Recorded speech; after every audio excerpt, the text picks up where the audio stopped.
చేరాలంటే 48 గంటలు పడుతుంది. మరి మనం మామూలుగా ఇంట్లో 4 4 వీలర్ వెహికల్ అనుకోండి, పెట్రోల్ పోస్తే బాగుంటుంది, అందులో కిరోసిన్ పోస్తే ఏమవుతుంది? ఖరాబ్ అవుతుంది. అది ఎంతో శక్తిని, జ్ఞానాన్ని, చైతన్యాన్ని ఇచ్చి వాళ్ళు సంవత్సరాలు కష్టపడి శరీరాన్ని తయారు చేసి మనకి ఇచ్చారు మహానుభావులు. ఒకసారి సూక్ష్మదేవతలకు ఒకసారి గట్టే క్లాప్స్ చేద్దాం మనం. ఇవాళ 500 ఖర్చు పెట్టి 2 కూరలు చేపించి ఫోన్ చేసి మీరు వంట చేయండి అంటే ఆ మేడం గారు 2 కూరలు ఉండి 500 ఖర్చు పెడుతుంది, అర్ధ గంట కష్టపడుతుంది అంతే. కానీ ఆ చుట్టాలు రాకపోతే ఎంతో బాధపడుతుంది. కానీ కొన్ని వందల సంవత్సరాలు కష్టపడితే శరీరం తయారవుతుంది. ఇంత చక్కటి శరీరాన్ని మనకి ఇచ్చారు. వెంట్రుకలో 1000 వంతు ఉంటుంది ఒక్కొక్క నరం, ఏర్చి కూర్చి మన శరీరాన్ని తయారు చేశారు. కానీ గుడ్డులో 1,50,000 నరాలు ఉంటాయి.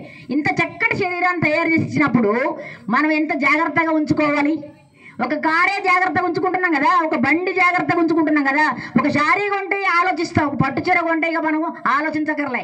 ఒక 2-3 తీసుకెళ్తాం, ఆ లైట్ వేపిస్తాం, ఈ లైట్ వేపిస్తాం, బయటికి వెళ్తాం, చూస్తాం, మన్నికగా ఉంటుందా, బాగుంటుందా, ఇది చాలా కలర్ బాగుందా, కలర్ వెలిసిపోతుందా అని అన్ని ఆలోచిస్తాం మనం. కానీ అది ఖరాబ్ అయితే కొనుక్కోవచ్చు, కానీ ఇది ఖరాబ్ అయితే ఒక గోరు కూడా మనం సృష్టించలేము. ఇంత చక్కటి శరీరానికి మనం ఒక్కసారి హృదయపూర్వకంగా థ్యాంక్స్ చెప్పుకోవాలి. గట్టిగా క్లాప్ చేద్దాం.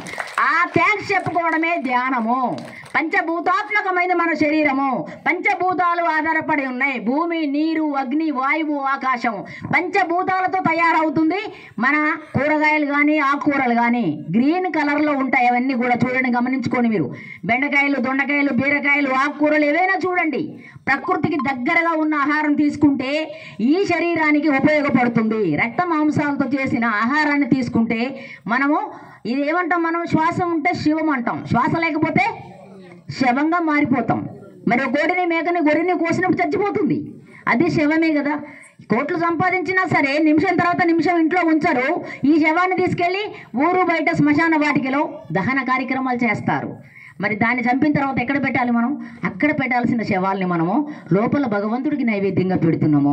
ఇంట్లో దేవుడికి పళ్ళు పొలాలంట, ఒంట్లో దేవుడికి కోడి పలావులు అయితే ఉపయోగం లేదంటున్నారు మహానుభావులు.